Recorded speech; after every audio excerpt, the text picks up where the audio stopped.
교환기도 내려온 찬양 감사합니다. 사이좋게 잘 지내던 코와 눈이 어느 날 자기 자랑을 합니다. 코가 말합니다. 눈을 향해서 어이 눈, 너는 쏙 들어가 있어서 볼품이 없어. 너 자랑할 거 내놓을 것이 하나도 없구나. 얼굴이 예쁜 것은 이 코가 어떡 솟아났기 때문에 그래서야 그랬습니다. 그랬더니 눈이 뭐야? 내 눈이 볼품이 없다고? 너 한번 당해볼래? 하고 눈을 콱 감았습니다. 그랬더니 그만 넘어져서 코가 깨졌습니다. 코피가 나는 거예요. 그래서 흐르는 코피를 솜으로 들이막은 코가 생각할수록 분합니다. 지금까지 내가 냄새를 잘 맡아서 나쁜 것 집어먹지 않고 건강하게 해줬더니 내 은혜도 모르고 하면서 코는 국리 끝에 실례하면 용서하십시오. 대변을 쌈장으로 만들어가지고 식탁에 올려놓았어요. 이 볼 줄만 알았지 냄새를 맡지 못했던 눈은 이 거시기로 된 이 쌈장으로 상추쌈을 싸 먹었다나 어쨌더나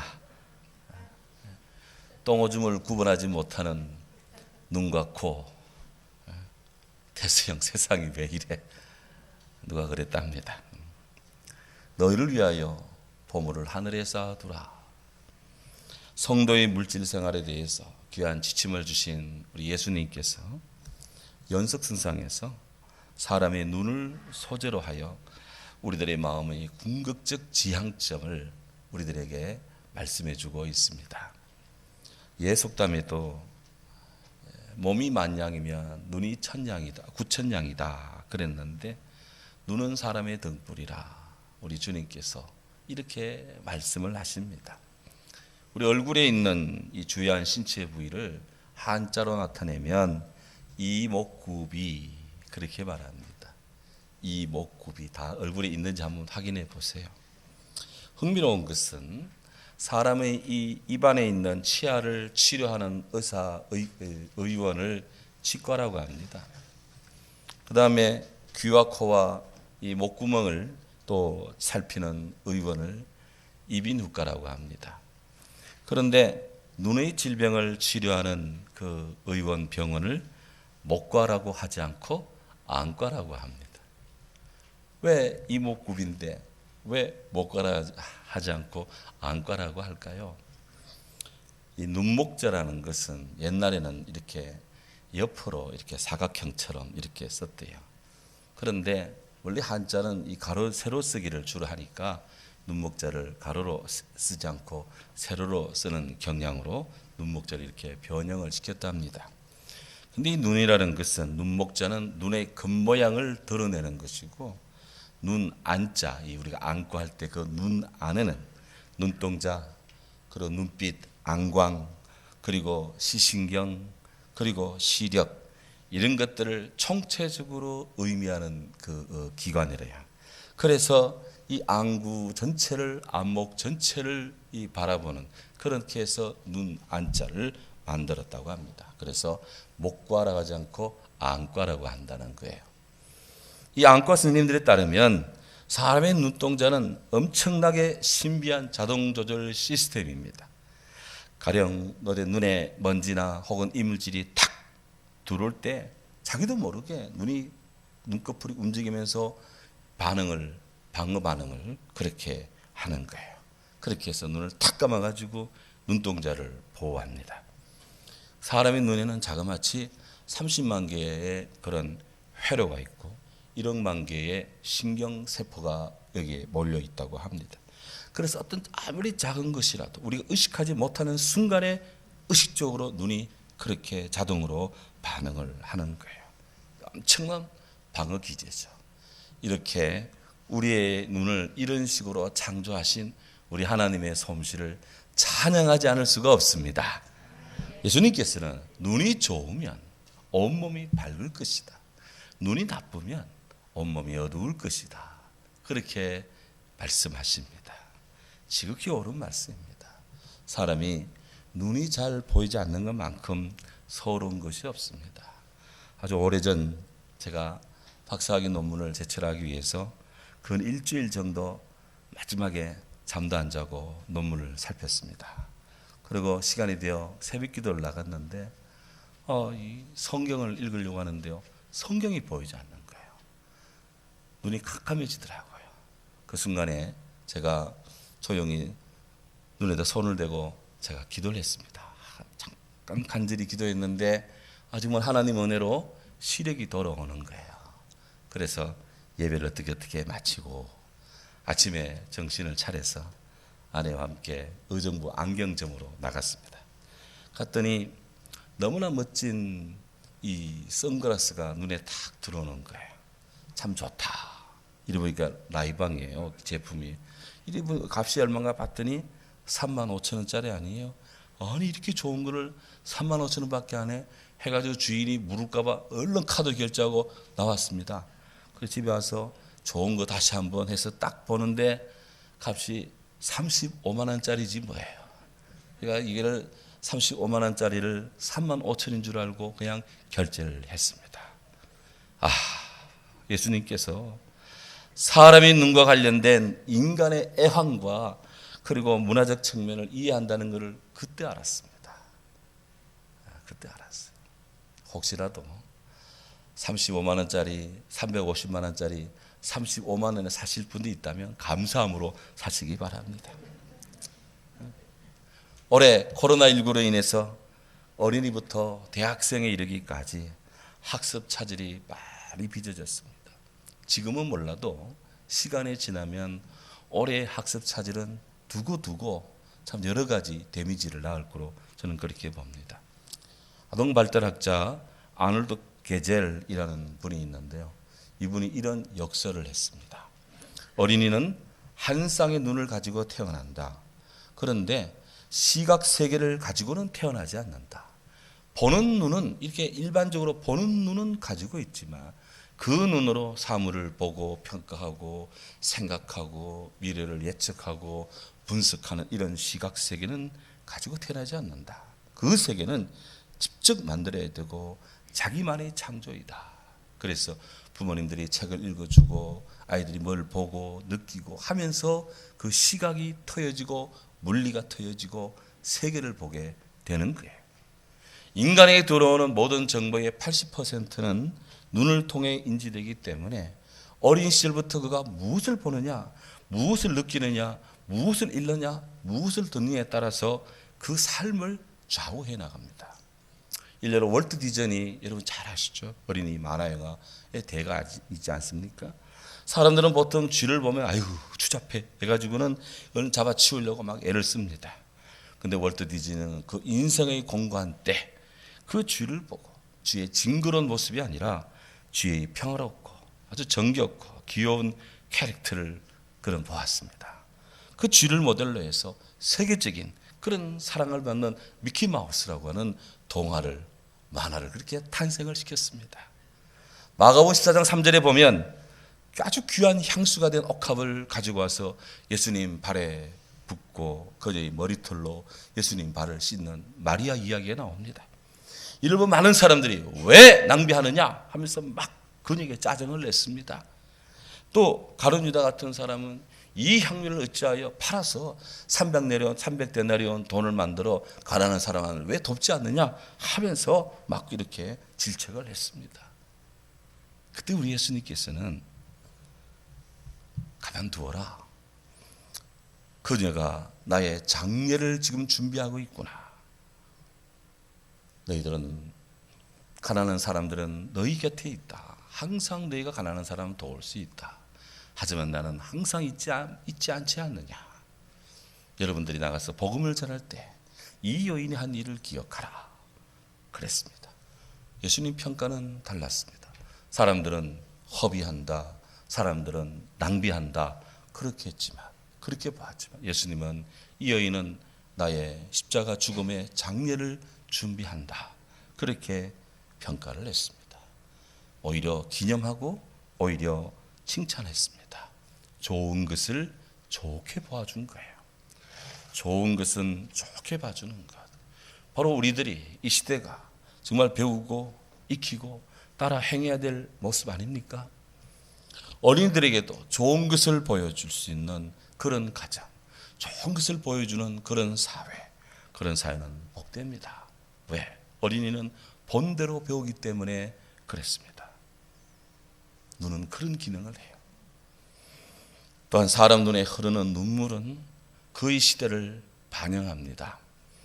중국을 대표하는 역사 유적 가운데 만리장성이 있습니다. 압권입니다. 근데 좀 과장해서 말하면 이 만리장성은 달나라에서도 보인다고 하는 그런 규모입니다. 사실은 보이지 않는데 말이죠. 인간이 만든 건축물 중에서 그 길이와 그 건축의 역사는 이 만리장성을 따라올 데가 없다고 합니다. 이 만리장성은 중국 이 춘추 전국 시대 초나라 때 만리장성이 축성되기 시작을 해서 그 유명한 진시황 때도 지어졌고, 그리고 명나라를 거쳐서 무려 17세기가 될 때 만리장성 축조가 끝이 났는데, 역사를 대충 따지면 2300년 동안 6350km의 장성을 쌓았습니다. 지형에 따라서는 만리장성이 2중 3중 성벽으로 되어 있고요, 3000개가 넘는 이런 그 봉화대를 설치했고, 주요 거점마다 망루를 설치했습니다. 성벽 위에는 마차가 교행할 수 있도록 넓고 견고하게 건설을 했습니다. 규모가 엄청납니다. 우리나라의 이 성들은 이 중국 성들에 비하면 아주 그냥 온순하고 유순한 거예요. 그런데 이 만리장성의 이면에는 너무나 슬픈 눈물이, 그리고 큰 고통이 이 성벽 아래에는 깔려 있습니다. 역사 비평가들에 따르면 만리장성은 사람과 진흙으로 지어졌다, 이렇게 평가를 합니다. 중국 민요에 만리장성은 통곡으로 지어졌다라는 그런 민요가 있어요. 만리장성 강제노역에 시달리다 못한 한 노역자가 탈출을 했습니다. 그러다가 체포가 됐습니다. 감독자에게 죽으라고 매를 맞고 죽었습니다. 감독자는 만리장성 한 모퉁이에 그 사람을 묻어버렸습니다. 그리고 그 위에 장성을 쌓아나갑니다. 그 죽은 자의 아내는 남편을 너무 그리워하다가 장성 건축 현장을 찾았습니다. 하지만 남편이 죽었다라는 말만을 들었습니다. 그래서 너무나도 애돌파 그 만리장성 모퉁이에 앉아서 열흘 동안 통곡을 합니다. 얼마나 울었던지, 원통하게 애절하게 울었던지, 그녀의 눈에서 쏟아져 내린 눈물에 의해서 만리장성 미끄러뜨기가 씻겨나갔고, 그래서 축성 중에 죽음을 당해 강제로 묻혔던 노동자들의 뼈가 드러났다 하는 것이에요. 이렇게 해서 중국 사람들은 중국 최초의 만리장성이 어느 과부의 눈물로 씻겨나갔다, 그렇게들 생각을 하고 믿고 있습니다. 역사를 돌이켜보면 그토록 눈물겹게 통안이 서린, 그리고 견고하게 지어진 이 만리장성 이것만 영구적이지가 않습니다. 사람의 손으로 지은 것 중에 영원한 것은 없습니다. 중국 본토는 번번이 북쪽에서 일어난 무장 세력에 의해서 번번이 그 장성이 뚫렸고요, 그리고 바람과 황사에 의해서 장성이 묻혀버리고 맙니다. 일장공성 만골고라, 한 장수가 한 성을 얻기 위해서는 만명의 병사의 뼈가 골아야 된다 했는데, 고대 국가의 무리한 정책에 의해서 얼마나 많은 백성들의 이 눈에 피눈물이 흘렀는지 모릅니다. 이렇게 사람의 눈에 흐르는 눈물은 그 시대의 아픔을 대변하는 거예요. 또한 사람의 눈은 그의 인격과 생활을 지배합니다. 윤희상 시인의 눈처럼 게으른 것이 없다라는 그런 시가 있더라고요. 나주장날 할머니 한 분이 마늘을 높게 쌓은 채 다듬고 있다. 그 옆을 지나가는 낯선 할아버지가 걱정스러운 표정으로 마을을 남기고 간다. 그것을 언제 다 할까? 그러자 할머니가 혼잣말을 한다. 눈처럼 게으른 것은 없다 라는 거예요. 이 시를 읽으며 가만히 생각해 보니까 정말 그런 거예요. 장터의 그 할머니 말처럼 이렇게 높이 쌓아져 있는 이 마늘, 이걸 다 언제 까? 지나가는 사람이 당연히 걱정을 합니다. 그것처럼 우리는 해야 할 일이 이렇게 많은데 우리들은 이걸 언제 다 까냐? 지레 겁을 먹습니다. 그래서 온몸이 굳어져 마음마저 굳어져 버리고 맙니다. 어떻게 감당하지? 나는 못해. 우리는 다 이렇게 부정적인 생각을 해서 나는 안 돼, 힘들어, 이렇게 생각을 합니다. 하지만 그 할머니는 이렇게 쌓아놓은 그 마늘이지만 이걸 까서 아들 등록금 되고 딸 시집 보내야 되고 이거 남편 약바라지 해야 되고 집안에 기름 사 떼야 되고 하기 때문에 그 할머니는 언손이지만 마늘을 까는 거예요. 하나 까고 둘 까고 셋 까고 해서 어느새 다 까서 파는 거예요. 비록 힘들고 지친 일이지만 반복하고 계속하고 그렇게 하는 것만이 숙제를 풀고 난제를 해결하고 성취의 기쁨을 누린다는 것입니다. Transforming the present, discovering the future. 현재를 변화시키는 것, 미래를 발견하는 것이다. 제가 과거 공부했던 미국 피츠버그 대학의 그 학교 교훈입니다.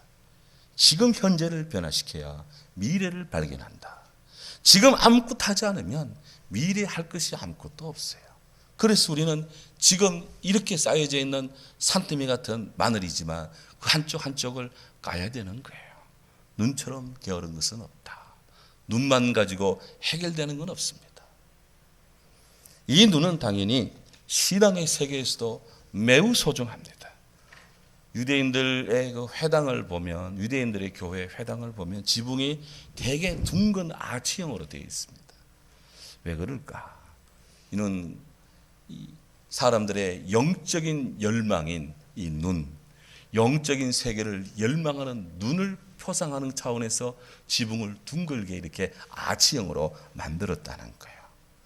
유대인들은 그래서 창출하는 머리, 선택하는 눈, 창출하는 머리, 생각하는 눈, 이것을 굉장히 소중히 여깁니다. 머리는 달고 다니는 것이 아니라 생각하고 창조적으로 하기 위해서 있는 것이고 이것을 바라보는 눈, 그것이 복되다 이것입니다. 운명은 지혜가 없는 사람에게 미소를 보내지 않는다 라고 하는 유대인의 세계관은 바로 이런 것을 배경으로 삼습니다. 같은 맥락에서 신구약 성경은 눈을 매개로 해서 하나님의 말씀, 하나님의 뜻을 전합니다. 욥기 34장 21절에 하나님은 사람의 길을 주목하시며 사람의 모든 걸음을 감찰하시나니 악을 행하는 자는 숨을 만한 흑암이나 어두운 곳이 없도다. 시편 121편 1절 내가 눈을 들어 산을 향하 보리라. 산을 향하여 눈을 들리라. 나의 도움이 어디서 올까? 나의 도움이 천지를 이으신 여호와께서로다. 잠언 5장 21절 대저 사람의 눈이 밝은 것은 사람의 길은 여호와의 눈앞에 있나니 대저 사람의 길은 여호와의 눈앞에 있나니 그가 모든 길을 평탄케 하시리라. 잠언 15장 30절 눈이 밝은 것은 마음을 기쁘게 하고 좋은 기별은 뼈를 윤택하게 하느니라. 잠언 21장 4절 눈이 높은 것, 마음이 교만한 것, 그리고 악인이 형통한 것 다 죄니라. 오늘 마태복음 6장 22절 23절에 눈은 몸의 등불이다. 그러면 내 눈이 성하면 온몸이 밝을 것이지만 내 눈이 어두우면 온몸이 어두울 것이다. 이렇게 눈의 주체성, 눈이 밝음, 눈이 무엇을 보느냐, 눈이 어떤 것을 지향하느냐, 이렇게 눈의 중요한 지향점을 말씀하신 주님께서는 이제 이 눈으로 하여금 진정으로 우리 인생의 주인이 나의 마스터가 누구인지 그것을 환기시켜 줍니다. 오늘 24절 말씀입니다. 한 사람이 두 주인을 섬길 수 없나니 혹 이를 미워하고 저를 사랑하거나 혹 이를 중히 여기고 저를 경히 여기지 않느냐? 너희가 하나님과 재물을 겸하여 섬길 수가 없다. 이렇게 주님이 말씀하셨어요. 한 사람이 두 주인을 섬길 수 없다. 이 말씀은 그때나 오늘이나 다 사실이고 다 지혜의 격언입니다. 못한다라는 말은 섬기지 말라 라는 금지 명령이 아닙니다. 이것은 하나님과 겸하여 섬기는 것은 불가능하다라고 하는 사실을 강조하는 것입니다. 칼빈은 어떤 종류의 것이든 그런지 간에 하나님과 동시에 신뢰할 수 있는 것은 없다라는 것을 말하는 것이다. 그렇게 주석을 달았습니다. 지금 주님이 경계하는 것이 만몬입니다. 재물이라는 것입니다. 재물. 우리말로는 재물로 번역이 되었는데 영어 성경에는 만몬으로 이렇게 되어 있습니다. 또 다른 성경에는 money라고 돈으로 되어 있는 데도 있습니다. 하나님과 만몬을, 하나님과 money, 돈을 겸하여 섬길 수 없다 이 말입니다. 흔히들 재물의 신 그러면 만몬 신을 이야기합니다. 근데 원래 이 만몬이라는 말이 원래 나쁜 의미가 아니었대요. 유대 랍비들은 내 이웃의 만몬을 내 자신의 같이 소중히 여기라 이렇게 말씀할 정도로 만몬의 것을 좋게 여기고 또 평가를 해 주었답니다. 왜? 사유재산을 중시하는 것이 성경의 뜻이기 때문에. 하나님은 인간의 사유재산, 땀 흘려 일한 것을 우리 하나님은 부정하지 않습니다. 그를 축복합니다. 눈물 흘리며 씨를 뿌리는 자 열심히 많은 거 거둔다고 그렇게 긍정합니다. 그런데 이 만몬에는요 또 다른 뜻이 하나 있어요. 그건 맡긴다라는 뜻이 있습니다. 만몬에는 맡긴다. 그래서 어떤 사람이 자신의 것 좀 중요하게 여기는 것을 좀 일을 해야 되고 뭐 운동도 해야 되고 하니까 요거 좀 맡아달라 하면서 그걸 맡깁니다. 요거를 만몬이라고 했대요. 고대에. 그런데 사람이 거듭될수록 시간이 거듭될수록 사람들이 그 만몬을 맡기는 그 만몬을 그냥 소중히 여긴 것이 아니라 맡기는 그것에 대해서 맡겨진 그것을 그냥 맡겨서 재활용하고 잘 쓰는 것이 아니라 맡긴 그것을 자꾸 중시하다 보니까 그것을 소중하게 더 강조하다 보니까 신처럼 믿게 되고 신처럼 섬기게 되었다는 것입니다. 그래서 이 맡겨지는 것으로 잘 활용돼야 될 만몬이 신격화되고 신처럼 경배를 받게 되었다는 겁니다. 바로 이 부분이 문제입니다. 그래서 이 만몬의 신을 표현할 때는 소문자가 아니라 대문자 M을 써서 표현을 하는 거예요. 요즘 우리나라 아파트값 올라가는 이 폭등이 아주 장난이 아닙니다. 저희 같은 사람은 바라보지도 못하는 그런 일들이 지금 온 땅에서 일어나고 있습니다. 그와 연동되어서 세금 폭탄이 붙는 이야기는 지금 세계적인 뉴스거리가 되고 있습니다. 사람에게는 어느 정도의 땅이 필요할까요? 사람에게는 얼마만큼의 부동산이 필요할까요? 러시아의 문호 톨스토이도 사람에게는 얼마만큼 땅이 필요한가라는 그런 고민을 했던 것 같아요. 그래서 그의 단편 소설 가운데 사람에게는 얼마만큼 땅이 필요한가라는 제목의 단편 소설이 있습니다. 그 주인공이 바흠입니다. 시골 농부인데요. 이 사람은 결혼해서 아내와 대화를 하다가 나는 어릴 때부터 열심히 일을 했지만 내가 가진 땅은 아주 조금뿐이라. 내가 일한 거에 비해서는 나에게 땅은 너무 적다. 이렇게 하면서 만약 내가 땅을 많이 가지고 싶다면 나는 악마 두렵지 않아. 이렇게 이야기를 했대요. 근데 이 이야기를 바흠집 난로 뒤에 숨어있던 마귀가 싹 듣고는 얼큰이 저자에게 내가 땅을 많이 주어서 저 사람을 내 끝화해야지. 이렇게 마귀가 생각을 했대요. 그래서 바움의 마음이 먼저 역살하기 시작합니다.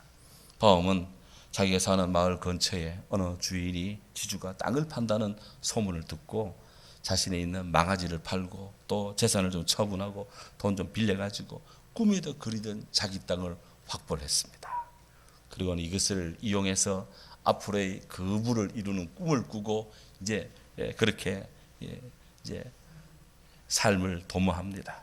혹 다른 동물들이 자기 땅에 들어와서 뭘 해치면 그 동물들의 주인을 고소해가지고 벌금을 받아서 그렇게 해가지고 막 그냥 집을 재산을 이제 막 불려가기를 시작을 했습니다.